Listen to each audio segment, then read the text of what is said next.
উত্তাল সমুদ্র, প্রবল বেগে বইছে বাতাস, সড়ক ও বাড়িঘরে ভেঙে পড়ছে গাছপালা। নিরাপদ আশ্রয়ে সরিয়ে নিতে হয়েছে অন্তত ৬ লাখের বেশি মানুষকে।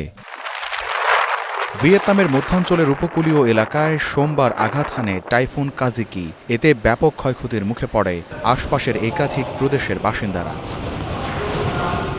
প্রবল বৃষ্টির কারণে প্লাবিত হয়েছে বহু সড়ক। ঘূর্ণিঝড় মোকাবেলায় বাসা বাড়ি ও ভবনের দরজায় বালুর বস্তা দিয়ে ক্ষতি থেকে বাঁচার চেষ্টা করেন স্থানীয়রা।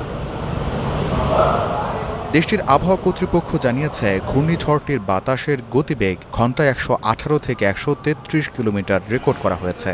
কাজিকির তীব্রতা কিছুটা কমলেও ঝড়ো হাওয়ার গতি এখনও বিপজ্জনক পর্যায়ে আছে। ঝড়ের আঘাতে সবচেয়ে ক্ষতিগ্রস্ত হাতিং প্রদেশ। এখানকার প্রায় ৬ লাখ বাসিন্দাকে সরিয়ে নেওয়া হয়েছে নিরাপদ স্থানে। এছাড়া থান হোয়া, কুয়াং ত্রি, হুয়ে ও দানাং প্রদেশেও বিপুল সংখ্যক মানুষকে অন্যত্র সরিয়ে নেওয়া হয়েছে। বন্ধ করে দেওয়া হয়েছে স্কুল।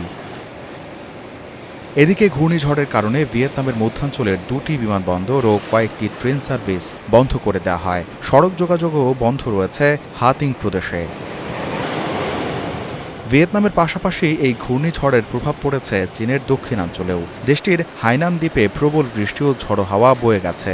অন্যদিকে থাইল্যান্ড কর্তৃপক্ষ ঘূর্ণিঝড় কাজিকির সম্ভাব্য আঘাতের কারণে ৫৮টি প্রদেশে জরুরি সতর্কতা জারি করেছে। আকস্মিক বন্যা, পাহাড়ি ঢল ও ভূমিধসের আশঙ্কা করা হচ্ছে দেশটিতে। গোলাম কিবরিয়া, স্টার নিউজ।